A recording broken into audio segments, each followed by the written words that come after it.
नमस्कार दोस्तों, मैं रत्ने सर आप सभी का स्टडी 90 में स्वागत करता हूं। और कैसे हैं आप सभी? उम्मीद करता हूं सभी स्वस्थ होंगे, जैसे भी होंगे मस्त होंगे। दोस्तों आज बहुत इंपॉर्टेंट सेशन लेके आए हैं। दोस्तों आज हम लोग भाषा और चिंतन के बारे में डिस्कस करेंगे। बहुत इंपॉर्टेंट सेशन है, तो एक बार शेयर कर दीजिएगा और लाइक कर दीजिएगा। आइए स्टार्ट करते हैं अपना सेशन। बहुत इंपॉर्टेंट सेशन है दोस्तों, आइए। दोस्तों ये स्टडी 91 में कुछ इन्फॉर्मेशन दी गई है आप सभी के लिए। आप सभी इसका स्क्रीनशॉट ले सकते हैं, बहुत इंपॉर्टेंट है। चलिए दोस्तों स्टार्ट करते हैं। भाषा और चिंतन। दोस्तों हमने लैंग्वेज के बारे में तो पढ़ा। हम सभी जानते हैं कि भाषा के बारे में बात की जाए तो भाषा हमारी जन्मजात से दोस्तों नॉम चॉम्स्की ने, अगर भाषा की बात हो और इस महान आत्मा का नाम न आए तो फिर वही है दोस्तों। नॉम चॉम्स्की ने कहा था कि भाषा जो होती है हमारे सीखने की क्षमता क्या होती है, जन्मजात होती है। बालक में भाषा सीखने की क्षमता क्या होती है, जन्मजात होती है दोस्तों, ठीक है। और दोस्तों चिंतन क्या होता है? चिंतन का जो प्रारंभ होता है वो समस्या से होता है। चिंतन का प्रारंभ किससे होता है? समस्या से होता है। जब कोई समस्या आती है दोस्तों तभी हमारा चिंतन स्टार्ट हो जाता है। हम सोचने लगते हैं अरे यार कैसे सीटेट क्वालिफाई किया जाए, कैसे नौकरी पाया जाए। तो ये चिंतन, जैसे हमें दोस्तों नौकरी पानी है तो ये चीज़ है, चिंता है हमें सीटेट क्वालिफाई करनी, तब हम दोस्तों सोचना प्रारंभ कर देते हैं। तो चिंतन से स्टार्ट होती है समस्या, और जैसे ही दोस्तों हमारे समस्या का समाधान हो जाता है हमारे सोचना भी क्या हो जाता है, समाप्त हो जाता है। बस उसके बारे में अब हम नहीं सोचेंगे, समाप्त। हाँ यार सीटेट क्वालिफाई हो गए, अब सीटेट के बारे में नहीं सोचेंगे, अब हम ये सोचेंगे जॉब कैसे पाई। तो वो चीज़ है। अब नेक्स्ट तो इसी के बारे में आज थोड़ी सी बात होगी, चर्चा होगी। भाषा, जब कोई व्यक्ति अपने विचारों को दूसरे तक पहुंचाने में जिस संसाधन का प्रयोग करता है वह संसाधन क्या कहलाती है? भाषा कहलाती है। बहुत ही सरल भाषा में, यानी जो व्यक्ति अपने विचारों को दूसरे व्यक्ति तक पहुंचाने में जिस संसाधन का प्रयोग करता है उसे क्या कहते हैं? हम भाषा कहते हैं, उसे हम लैंग्वेज कहते हैं। बहुत ही सरल भाषा। चलिए नेक्स्ट चलते हैं दोस्तों। भाषा और विचार का बहुत ही गहरा संबंध होता है। भाषा और विचार का बहुत ही गहरा संबंध होता है दोस्तों। जो थॉट्स होते हैं, जो हमारे विचार होते हैं, जो हमारे थॉट्स होते हैं दोस्तों। विचार आप जानते हैं, एक सही विचार होते हैं और कुछ गलत विचार होते हैं। सही और गलत, राइट और रॉन्ग, दोनों विचार हमारे माइंड में आते हैं। आप सभी जानते हैं दोस्तों, ये ह्यूमन नेचर है कि सभी के माइंड में गलत और सही विचार आते हैं। तो दोस्तों हम अपने विचारों का जो आदान प्रदान करते हैं, दोस्तों वो किससे करते हैं? आदान प्रदान जो करते हैं वो किससे करते हैं? अपनी भाषा से करते हैं, अपनी लैंग्वेज से करते हैं दोस्तों। किसी तक हमें अपने विचारों को पहुंचाना है, अपनी थॉट्स को पहुंचाना, अपनी बातों को पहुंचाना है, तो हम किसका प्रयोग करेंगे? अपनी भाषा का ही प्रयोग करते हैं, ठीक है। चलिए नेक्स्ट चलते हैं। भाषा विकास के सिद्धांत। दोस्तों क्या है भाषा विकास के सिद्धांत?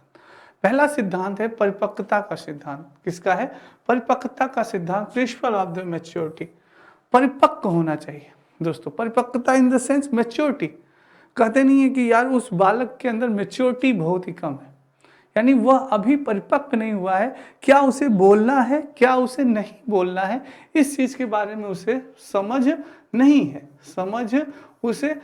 है। अभी वो परिपक्व नहीं हुआ है, अभी वो मैच्योर नहीं हुआ है, ऐसे हम लोग कहते हैं ना दोस्तों। तो वही चीज है, परिपक्वता का सिद्धांत कहता है जब बालक कुछ समय पश्चात परिपक्व हो जाता है, अर्थात परिपक्व से अभिप्राय है कि भाषा अवयव एवं स्वरों पर नियंत्रण होना। ये नहीं कि बॉडी से परिपक्व हो गया हो, जैसे होते नहीं कुछ बच्चे दोस्तों, आपने देखा होगा 16 या 17 साल में ही बहुत ही अच्छे, यानी कि उनकी बॉडी विकसित हो जाती है, काफ़ी 6 फीट के हो जाते हैं, हेल्दी हो जाते हैं कुछ बच्चे। तो ये नहीं कि उनका भाषा भी दोस्तों वो परिपक्व हो गया, लैंग्वेज अच्छी तरह से वो बोल सकते हैं, अपने विचारों को व्यक्त कर सकते हैं। ऐसा नहीं होता कि वो बहुत ही अच्छे से बोल पाएंगे, नहीं, उनकी लैंग्वेज उतनी अच्छी परिपक्व नहीं हो पाती। जैसे दोस्तों आप किसी प्रोफेसर से मिलते हैं, किसी उससे मिलते हैं, तो आपको लगता है अरे यार प्रोफेसर सर लेक्चर देते हैं, तो उसमें लगता है, झलकता है उनका ज्ञान, जो हमारी भाषा से दोस्तों हमारी ज्ञान झलकता है, हमारा नॉलेज झलकता है।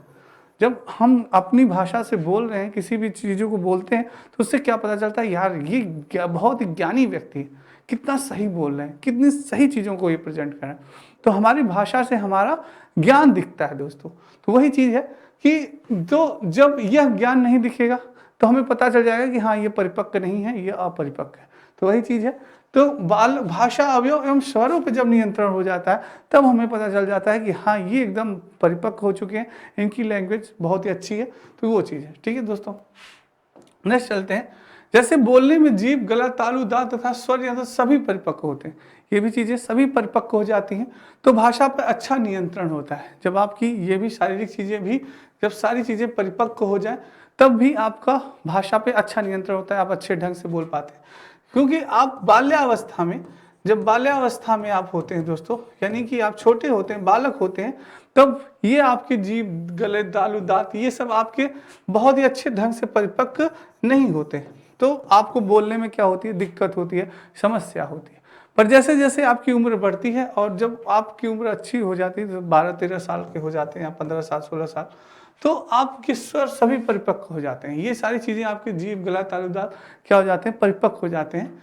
तो भाषा पर अच्छा आपका नियंत्रण होता है और अभिव्यक्ति यानी विचारों का भी आदान प्रदान भी अच्छे से होने लगता है। अब जितना आपका ज्ञान बढ़ेगा उतना आपका और भी भाषा में क्या आएगा, निखार आएगी। आपकी भाषा में क्या आएगी दोस्तों, निखार आएगा आपकी भाषा में, ठीक है। चलिए नेक्स्ट चलते हैं, अनुबंध का सिद्धांत, किसी वस्तु से जोड़ कर बताना। अनुबंध का सिद्धांत इन द सेंस किसी वस्तु को किसी से जोड़ के बताना। बालक को शब्दों को शिक्षा प्रदान करने के लिए बालक को मूर्त अवस्थाओं जो दिखाई दे सके, मूर्त अवस्था इन द सेंस जो दिखाई दे दोस्तों, दिखाई देने वाली वस्तुएं हैं होती हैं, उन्हें क्या करते हैं वस्तुएं उन्हें क्या करते हैं, मूर्त वस्तुएं। जो वस्तुएं दिखाई दे उनको दोस्तों जोड़कर उन पर दी जाती है, ठीक है, दी जाती है। यदि बालक को प्रत्यक्ष रूप से कोई भी चीज़ या वस्तु को दिखाया जाता है तो बच्चा जल्दी सीखता है। जैसे हमने बालक को दिखाया कि बेटा ये क्या है, आपको क्या दिख रहा है, ये बोतल है। क्या है, ये बोतल है, इसमें हम पानी भरते हैं। क्या है, इसको बोलो, ये क्या है, ये बोतल है, ये बोतल है। ये किसकी बोतल है, ये पानी की बोतल है। कुछ लोग दूसरा ना सोचता, हाँ बोतल का नाम लेते कई लोगों के दिमाग में खुराफात चलने लगता है ना, तो वो चीज़ नहीं। तो ये किसकी है, पानी की बोतल है। तो पानी बोतल, अब वो बच्चा तुरंत बोलना सीख जाएगा कि हाँ सर सही कह रहे हैं, ये बोतल है, ठीक है, बोतल है, पानी की बोतल, तो वो बोलना सीख जाएगा। प्रत्येक चीज़ों को जब किसी भी चीज़ को ऐसे ही आप दिखाएंगे तो वो और भी अच्छे ढंग से बोलेगा, ठीक है, सीखता है। नेक्स्ट चलते हैं, अनुकरण का सिद्धांत। अनुकरण इन द सेंस नकल करना, अनुकरण इन द सेंस नकल। बालक आप जानते हैं, मैंने सभी को बताया, आप सभी को बताया है कि बालक क्या होते हैं, बहुत ही बड़े नकलची होते हैं। जैसे आपने बंदर देखा है ना, छोटे बंदर भी नकलची होते हैं, उसी तरह से हमारे बालक भी बहुत नकलची होते हैं। किसी भी चीज़ का वो तुरंत ही अनुसरण करते हैं, तुरंत ही अनुकरण करते हैं, नकल करते हैं। जैसे बाल मनोरंजन का मानना है कि बालक अपने परिवारजनों से तथा साथियों की भाषा का अनुकरण करके शीघ्र भाषा सीखता है। सर्वप्रथम जो बालक भाषा सीखता है अपनी किससे सीखता है, अपनी फैमिली से सीखता है। किससे सीखता है, अपनी फैमिली से सीखता है। उसके बाद वो किससे सीखता है, अपने परिवार से सीखता है। उसके बाद वो अपने समाज, वो सोसाइटी से सीखता है, यानी समाज इन द सेंस मैंने आपको बताया था, समाज इन द सेंस दोस्तों अपने दोस्तों से, अपने मित्रों से और अपने आस पड़ोस से। ये सब क्या है, समाज के पार्ट हैं, तो इनसे भी ये चीज़ों को सीखता है, ठीक है। तो अनुकरण करके, नकल करके, जैसी भाषा बोलेंगे आप लोग, जैसी भाषा बोलेंगे उसी तरह से बालक भी उसी भाषा का बोलेगा और करेगा, अनुकरण करेगा, ठीक है। नेक्स्ट चलते हैं दोस्तों, चिंतन। अब बात होती है चिंतन की। चिंतन प्रारंभ होता है, ये याद रखिएगा, जब समस्या आती है। जैसे समस्या आई, चिंतन हमारा प्रारंभ हो गया। यार आज क्या कहते हैं, आज मूवी देखने जाना है, बहुत अच्छी मूवी लगी है, मूवी देखने जाना है, पर कोचिंग भी जाना है।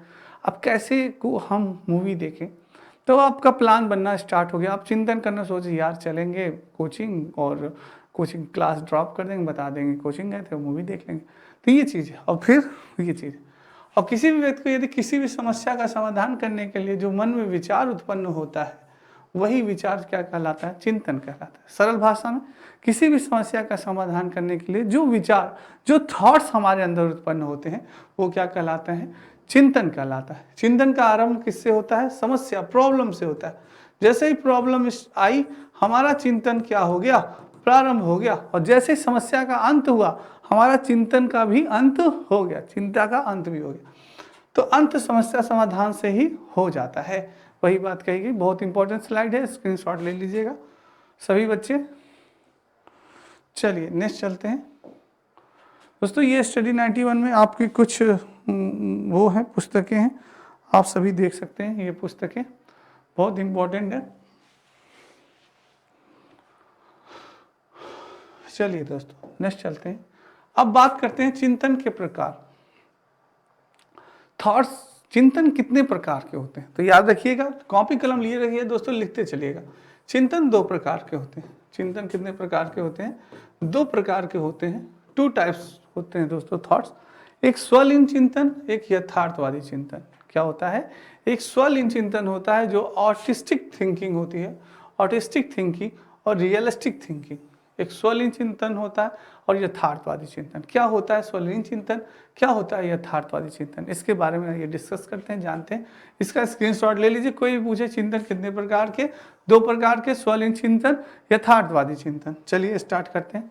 स्वलीन चिंतन, स्वयं में लीन रहना। नाम से ही पता चल रहा है, स्वलीन चिंतन यानी स्वयं में ही लीन रहना। अर्थात बालक ऐसी कल्पना करता है जिसका कोई वास्तविक स्वरूप ना हो दोस्तों, कोई भी वास्तविक स्वरूप नहीं होता। आप खोए हैं, ख्यालों में खोए हैं दोस्तों। क्या है? ख्यालों में खोए हुए हैं। यार आज कौन बनेगा करोड़पति में, तो 1 करोड़ हमारा तय है, 1 करोड़ जीतना हमारा तय है। पर दोस्तों क्या 1 करोड़ आप कैसे जीत पाएंगे? जब आप उसके लिए मेहनत करें, जब आप पढ़ेंगे तभी जीत पाएंगे। आपको अच्छा खासा जीएस का नॉलेज होगा तभी। यार सीटेट में तो इस बार मेरे 140 प्लस होंगे। आपने सोच रहे हैं, आप ख्याली पुलाव बना रहे हैं, जिसको क्या कहते हैं? ख्याली पुलाव बनाना। स्वयं चिंतन कर रहे हैं पर आप मेहनत नहीं कर रहे हैं, मेहनत नहीं कर रहे हैं और ख्याली पुलाव बना रहे हैं कि इस बार सीटेट में 140 प्लस लाएं। तो ये क्या है? ये स्व चिंतन है, स्वयं में लीन है। आप स्वयं चिंता कर रहे हैं, स्वयं लीन है, स्वयं सोच रहे हैं, तो वो चीज़ है। पर अब बात कर रहे हैं यथार्थवादी चिंतन की। यथार्थवादी चिंतन, यह चिंतन वास्तविकता से संबंधित होता है। किससे संबंधित होता है? वास्तविकता से। आपने सीटेट का आपने प्रैक्टिस सेट लगाया। क्या लगाया? आपने प्रैक्टिस सेट लगाया और आपका कितना क्वेश्चन सही हुआ? 100 क्वेश्चन सही हुआ, पर आपको लाना है 140। अब आप चिंतन आपका प्रारंभ हो जाएगा। आप सोचेंगे कि यार हमने तो प्रैक्टिस सेट लगाया और मेरा आया 100, पर लाना मुझे कितना है? 140 लाना है।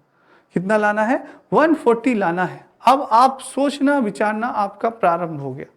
आप सोचना प्रारंभ कर देंगे कि यार अब कैसे हम 140 लाएं, कैसे 140 अब हम लाएं। तो ये क्या है दोस्तों? ये यथार्थवादी चिंतन है। ये क्या है? ये यथार्थवादी चिंतन है। आपने प्रैक्टिस सेट किया, 100 आया, अब आप ये सोच रहे हैं 140 लाना है। तो इसके लिए हम क्या प्रयास करें? मेरा कौन सा पोर्शन कमज़ोर है?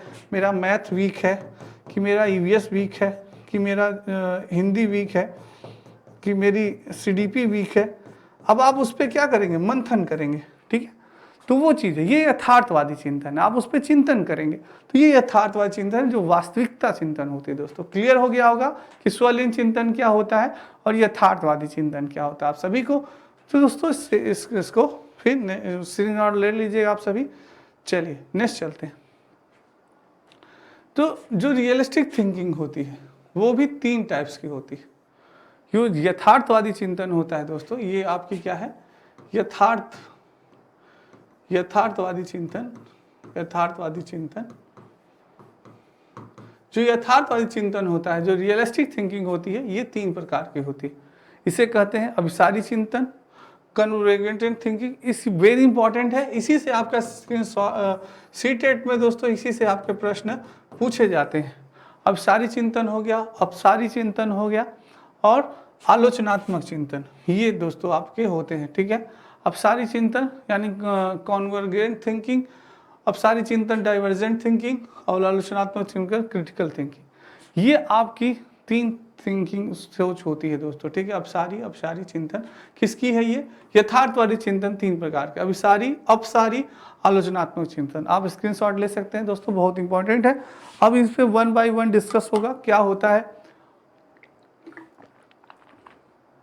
अभिसारी चिंतन, क्या है अपसारी चिंतन, क्या है आलोचनात्मक चिंतन। चलिए अब बात करते हैं अभिसारी चिंतन की। बात करते हैं कि आखिर क्या होता है अभिसारी चिंतन।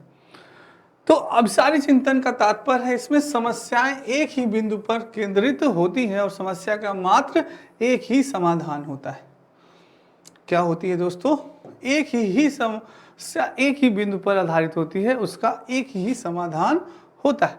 जैसे उदाहरण के रूप में देखें दोस्तों, मैंने आपसे एक क्वेश्चन किया, बताइए हमारा राष्ट्रीय पशु कौन है? हमारा राष्ट्रीय पशु कौन है? हमारा राष्ट्रीय पशु कौन है? राष्ट्रीय पशु कौन है आप बताएं, हमारा राष्ट्रीय पशु क्या?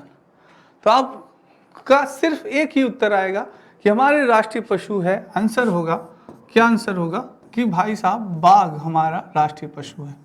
क्या है? बाघ। क्या और कोई आंसर कोई देगा? नहीं, और कोई आंसर तो नहीं आएगा कि भाई वो जैसे 4 ऑप्शन अगर हमने दे दिया आपको, एक बाघ दे दिया, बी शेर दे दिया, सी आपको बिल्ली दे दिया, डी इनमें से कोई नहीं, नन ऑफ दीज, इनमें से कोई नहीं, तो एक ही आंसर तो आएगा। हाँ भाई साहब, ए ऑप्शन सही है, ए यानी कि बाघ होगा। हमारा राष्ट्रीय पशु कौन है? बाघ है हमारा राष्ट्रीय पशु। तो हमारा एक आंसर आया, एक क्वेश्चन एक आंसर, एक समस्या एक सोल्यूशन। तो वो क्या है? वो अपसारी चिंतन है। वो क्या है दोस्तों? वही हमारी क्या है? वो अभिसारी चिंतन है। सॉरी, क्या है? अभिसारी चिंतन है। अभिसारी चिंतन होगा, ठीक है। यानी अभिसारी चिंतन जिसका केवल एक बिंदु है, जिसमें समस्या एक ही बिंदु पर केंद्रित हो और समस्या का मात्र एक ही समाधान हो, वो होता है अभिसारी चिंतन। यानी हमारा राष्ट्रीय पशु क्या है? बाघ है। हमारे देश का राष्ट्रीय पक्षी क्या है? मोर है। भारत की राजधानी क्या है? नई दिल्ली। ये सब हमारा सिर्फ एक ही आंसर आएगा, ये चीज। चलिए नेक्स्ट चलते हैं। नेक्स्ट बात करते हैं अपसारी चिंतन की। अब बात कर रहे हैं अपसारी चिंतन की। अपसारी चिंतन का तात्पर्य होता है इसमें समस्याओं को एक ही बिंदु पर केंद्रित नहीं होती। ये जस्ट अभिसारी का क्या हो जाए? अपोजिट होता है, विलोम होता है। क्या होता है? अपोजिट होता है। आप विलोम जानते हैं, विलोम शब्द यानी जो कि क्या हो? विपरीत शब्द, विपरीत होते हैं। क्या होते हैं? विपरीत शब्द कह सकते हैं आप। उसी तरह अभिसारी का ये अपसारी क्या है? अपोजिट होता है। इसका किसी भी समस्या का एक बिंदु नहीं होता, इसके अनेक बिंदु होते हैं। यह समस्या की कल्पना, इमेजिनेशन, शक्ति एवं सृजनात्मक क्रिएटिविटी का प्रयोग करके कई प्रकार से हल किया जा सकता है। कई प्रयोग किए और इसको कई प्रकार से हल किया जाता है। जैसे आपसे क्वेश्चन पूछा कि बाघ की विशेषता का वर्णन कीजिए। अब आपसे क्या पूछ रहा है कि बाघ की विशेषता का वर्णन कीजिए। अभी आपसे पूछा कि बाघ की विशेषता का, कि हमारा राष्ट्रीय पशु क्या है, तो आपने तुरंत बता दिया सर बाघ है। अब आपसे पूछ लिया कि भैया बाघ की विशेषता बताइए, तो आप क्या बताएंगे? बाघ बहुत ही शक्तिशाली पशु होता है। हाँ, बहुत ही शक्तिशाली पशु होता है। बाघ अंधेरे में भी शिकार कर सकता है। बाघ के सुनने और सूंघने की क्षमता बहुत ही तीव्र होती है। तो अब आप ये क्या है? ये इसकी विशेषता का वर्णन कर रहे हैं। क्या एक आंसर में केवल आपका काम बन जाएगा? नहीं, एक आंसर में आपका काम नहीं चलने वाला है। तो ये विशेषता का वर्णन कर रहे हैं, तो आपको ज्यादा आंसर बताने होंगे, काफी अच्छे से आपको एक्सप्लेन करना पड़ेगा। तो वही है अपसारी चिंतन, यानी कि जिसका हम बहुत ही अच्छे से एक्सप्लेन करें, व्याख्या करें, तो वो होता है अपसारी चिंतन।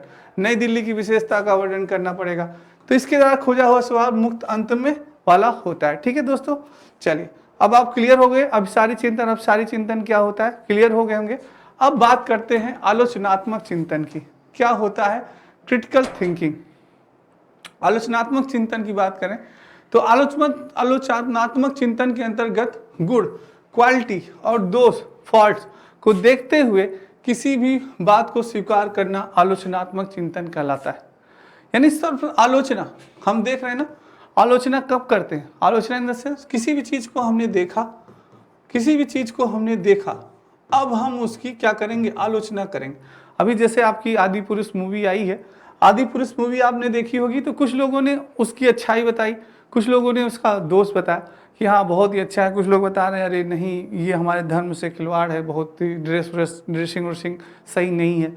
तो ये क्या है? ये आलोचनात्मक चिंतन है कि उसके गुण के बारे में भी आपको पता है और उसके दोष के बारे में भी आपको पता है।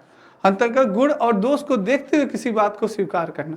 अब आपको यह स्वीकार करना है कि आपको आदि पुरुष मूवी देखनी जानी है कि नहीं जानी है। आप उसके गुण और दोष को देखेंगे, समझेंगे और उसके बाद आप डिसीजन लेंगे।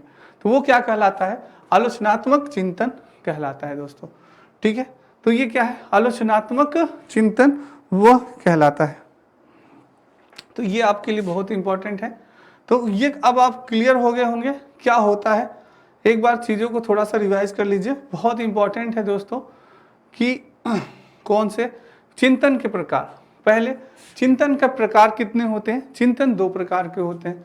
जब हमें समस्या आती है, किसी भी समस्या का आने पर हम जब विचार करते हैं या सोचते हैं तो उसे क्या कहते हैं, चिंतन कहते हैं। चिंतन कितने प्रकार के होते हैं, चिंतन 2 प्रकार के होते हैं। चिंतन कितने प्रकार के होता है, 2 प्रकार के होता है। पहला स्वलीन चिंतन, दूसरा यथार्थवादी। शॉर्ट नोट जरूर बनाते चलिएगा क्योंकि यही शॉर्ट नोट्स आपके काम आएंगे। स्वलीन चिंतन आर्टिफिशियल थिंकिंग, स्वलीन चिंतन यथार्थवादी चिंतन रियलिस्टिक थिंकिंग। ठीक है, अब स्वलीन चिंतन क्या है, यथार्थवादी चिंतन क्या है, ये मैंने आपको बताया। स्वलीन चिंतन नाम से ही पता चल रहा है, स्वयं में लीन रहना, स्वयं में लीन होना, स्वयं में सोचने रहना, यानी कि ख्याली पुलाव बनाना कि आज मेरा सीटेट में 150 नंबर होगा, 140 प्लस रहेंगे, तो ये होगा, ऐसी कल्पना करना आज करोड़पति में हम जीतेंगे। तो ये क्या है, स्वलीन चिंतन, जिसकी कोई वास्तविकता स्वरूप नहीं है, कोई वास्तविकता स्वरूप नहीं, वो क्या हो गया, स्वलीन चिंतन। मेन है, इंपॉर्टेंट है आपका, जिससे कि सीटेट में आपके प्रश्न बनता है, सीटेट में प्रश्न पूछा जाता है, वह होता है यथार्थवादी चिंतन। क्या होता है, यथार्थवादी चिंतन। यह चिंतन किससे संबंधित होती है, वास्तविकता से संबंधित, रियलिटी से संबंधित होती है। जैसे आपने प्रैक्टिस सेट लगाया और आपका 100 आया तो आप सोचेंगे कि 140 कैसे लाया जाए, कौन सा मेरा पोर्शन कमजोर है, मैथ कमजोर है, यूएस कमजोर है या हिंदी। ठीक है, तो इसे ही 2-3 भागों में बांटा गया। जो यथार्थवादी चिंतन है थी दोस्तों, इसको कितने भागों में बांटा गया, 3 भागों।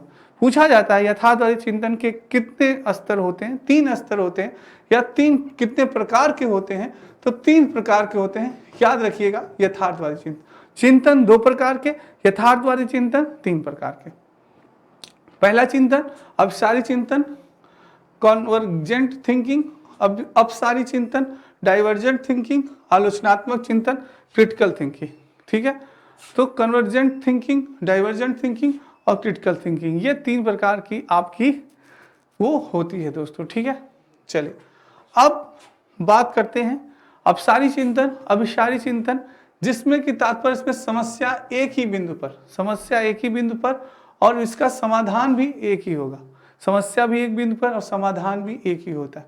जैसे हमारे देश का राष्ट्रीय पशु क्या है, बाघ है। ठीक है, एक समस्या एक समाधान, कौन सा चिंतन, अभिसारी चिंतन। ऐसे दोस्तों शॉर्ट नोट्स आप बना सकते हैं कि जानते हैं एग्जाम के समय में आपके पास बहुत ही कम समय होता है, बहुत ही कम समय में। क्यों आपको शॉर्ट नोट्स कहता हूँ, क्यों आप शॉर्ट नोट्स बनाएं, इसीलिए कि जो हमारा एग्जाम के अंत समय में समय बहुत कम होता है और हमें बस चीज़ों को क्या करना है, रिवाइज करना है। क्या करना है, चीज़ों को रिवाइज करना है। तो हम तुरंत करेंगे कि अभिसारी चिंतन भाई साहब, यानी कि एक ही समस्या और केवल एक समाधान, और कोई समाधान नहीं है कि और भी समाधान हो सकता है। यानी कि इससे राष्ट्रीय पशु पूछा, बाघ भी बता सकते हैं, शेर भी सही हो सकता है, वो भी सही हो, नहीं, ये नहीं, गलत होगा। सिर्फ राष्ट्रीय पशु बाघ तो बाघ होगा। ठीक है, ये चीज है, एक समाधान होता है। नेक्स्ट दोस्तों, नेक्स्ट अपसारी चिंतन, जस्ट अभिसारी का विपरीत, कई, एक समस्या कई समाधान, एक समस्या कई समाधान। समस्या एक ही बिंदु पर केंद्रित नहीं होती, इसमें समस्याओं की कल्पना शक्ति एवं सृजनात्मकता का प्रयोग करके कई प्रकार से हल किया जा सकता है। यानी समस्या है, कई प्रकार से हम उसको हल कर सकते हैं। जैसे कि विशेषता पूछ लिया, क्या पूछ लिया कि बताइए बाघ की विशेषता क्या है, उसका वर्णन करिए। नई दिल्ली की विशेषता क्या है, नई दिल्ली का वर्णन कीजिए, ये चीज है। नेक्स्ट पूछेगा आपसे आलोचनात्मक चिंतन, क्रिटिकल थिंकिंग। आलोचनात्मक चिंतन अंतर्गत क्वालिटी, गुण और दोष को देखते हुए आपको डिसीजन लेना है, आपको निर्णय लेना है कि स्वीकारना है आपको कि क्या है सही है, क्या गलत है। ठीक है, तो वो क्या कहलाता है, आलोचनात्मक चिंतन कहलाता है। क्लियर है दोस्तों, तो ये आपकी दोस्तों बहुत इंपॉर्टेंट है, ये तीनों चीजें, इसको आप ले लीजिएगा। और प्रैक्टिस सेट जितना हो सके ज़्यादा से ज़्यादा प्रैक्टिस सेट लगाते रहिए दोस्तों। एक ही रामबाण है जो कि आपको सीटेट में क्वालिफाई कराएगा, वो है प्रैक्टिस सेट, जिससे प्रैक्टिस सेट से आपका टाइम मैनेजमेंट भी सेट होगा और क्वेश्चन बैंक भी आपका अच्छा खासा तैयार होगा दोस्तों। ठीक है, ये दोस्तों आपका स्टडी 91 पे कुछ इंफॉर्मेशन दी गई है जो कि आपके लिए बहुत ही इम्पोर्टेंट है दोस्तों, ठीक है, बहुत इंपॉर्टेंट है, आप सभी देख सकते हैं, इसका स्क्रीनशॉट ले सकते हैं। चलिए, तो दोस्तों उम्मीद करता हूँ आज की क्लास आपको बहुत ही अच्छी लगी होगी। कल फिर मिलेंगे दोस्तों बहुत ही इंपॉर्टेंट टॉपिक के साथ। तब तक राधे राधे, जय श्री कृष्ण और जय हिंद दोस्तों।